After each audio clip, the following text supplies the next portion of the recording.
आप देख रहे हैं महाराष्ट्र न्यूज चैनल और ऐसी ही न्यूज को देखने के लिए देखते रहे महाराष्ट्र न्यूज चैनल सदा सच के साथ। नागपुर शीतकालीन अधिवेशन में किसानों का मुद्दा गरमाया। एनसीपी शरद पवार गठ के प्रदेशाध्यक्ष व विधायक शशिकांत शिंदे का सरकार पर हमला।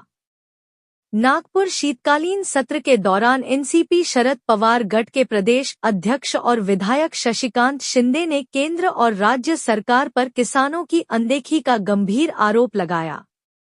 उन्होंने सदन में कहा कि राज्य भर के किसान बढ़ते कर्ज, लगातार हो रहे फसल नुकसान और राहत योजनाओं की कमी से परेशान हैं, लेकिन सरकार की ओर से ठोस सहायता नहीं मिल रही है।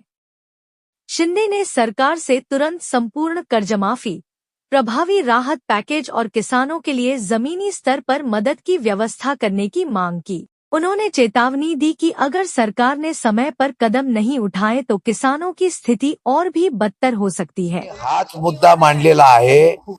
जर तुम्ही सांगितलंय आम्ही कर्जमाफी करतो तर कर्जमाफी करावी। 6 महिन्यामध्ये साधारणतः 1300 ते 2000च्या दरम्यान शेतकऱ्यांनी आत्महत्या केलेल्या आहेत।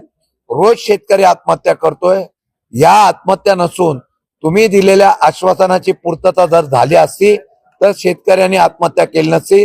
हा सरकारच्याकडून झालेला खून आहे असं मी समजून त्यांना उद्याच्या अधिवेशनामध्ये उत्तरामध्ये कर्जमाफी कधी करणार आणि काय करणार याचा खुलासा मागितलेला आहे। त्यांनी तर दिला नाही तर आम्ही सभागृहामध्ये त्याच्याबद्दल आवाज परत उठवणार आहोत। दिल्लीमध्ये शरद पवार साहेबांनी स्नेहभोजन बोलवलेलं आहे, त्यामध्ये महायुतीच्या नेत्यांना देखील त्यांनी निमंत्रण दिल्लीमध्ये शरद पवार साहेबांनी स्नेहभोजनाचं निमंत्रण महायुतीच्या नेत्यांना देखील दिलेलं आहे। अजितदादा पवार यांच्या नेत्यांना देखील बोलवलेलं आहे। असं आहे की आदरणीय पवार साहेबांचा वाढदिवस हा 12 तारखेला होतोय। 12 तारखेला होत असताना दिल्लीतल्या शेवटी हा वाढदिवसाचा कार्यक्रमाच्या निमित्ताने एक स्नेहभोजनाचा कार्यक्रम आहे, त्यामुळे सर्व पक्षीय नेत्यांना बोलवलेलं आहे। 12 तारखेला यशवंतराव चव्हाण प्रतिष्ठानमध्ये त्यांचा पक्षाच्या वतीने वाढदिवस साजरा केला जाणार आहे। 85 वर्ष पूर्ण झाल्यानंतर त्या नेत्याचे अनेक असलेल्या पक्षाच्या असलेल्या नेत्यांबरोबर त्यांचा संबंध आहे, त्याचा एक कार्यक्रम हा आहे। त्याला काही वेगळ्या प्रकारचं राजकीय वलय नाही, त्याचा वेगळा अर्थ लावू नये। आज विधान परिषदेमध्ये सत्तारूढ पक्षाच्या वतीने शेतकऱ्यांना अवकाळी पाऊस झाल्यानंतर जी काही नुकसान भरपाई द्यायची याच्या संदर्भामध्ये एक प्रस्ताव आणलेला आहे। केंद्र सरकार आणि राज्य सरकारने शेतकऱ्यांना कशी भरीव मदत केली त्याबद्दल या सरकारचा चांगल्या कामगिरीच्या बद्दलचा उल्लेख या ठिकाणी 260 अन्वये केलेला आहे। अवकाळी पावसाच्या मध्ये 32,000 कोटीचं पॅकेज, अशा वेगवेगळ्या प्रकारच्या योजना त्यांनी त्या ठिकाणी जाहीर केल्या।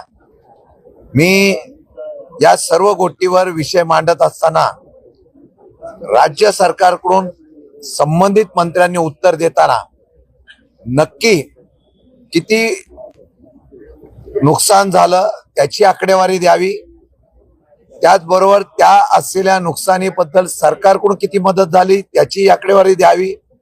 गोल गोल उत्तर देऊ नये अशा प्रकारची मागणी केली। ती करत असताना आमची मागणी अशी आहे की केंद्राचेच मंत्री म्हणतायत की आमच्याकडे प्रस्ताव आलेला नाही, तरी सुद्धा केंद्राकडून इतकी मदत जाहीर झाली, हे जर अशा प्रकारे उल्लेख होत असेल तर ही फसवेगिरी आहे।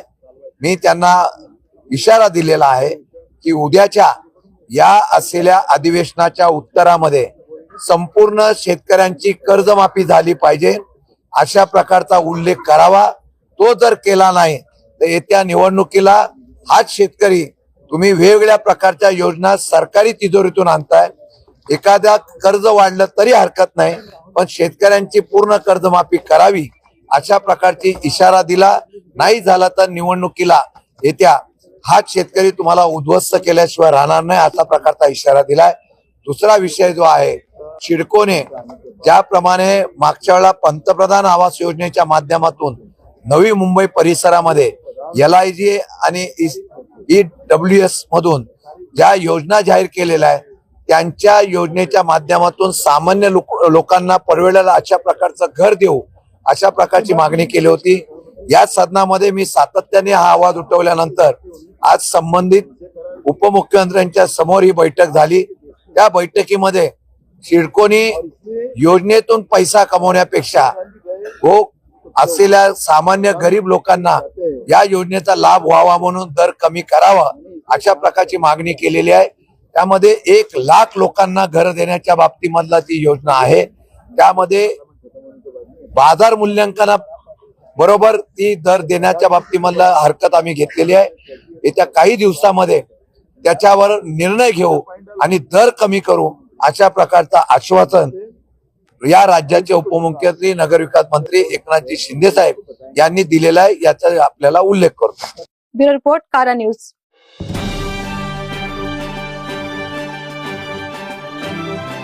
आप देख रहे हैं महाराष्ट्र न्यूज चैनल और ऐसी ही न्यूज को देखने के लिए देखते रहे महाराष्ट्र न्यूज चैनल सदा सच के साथ।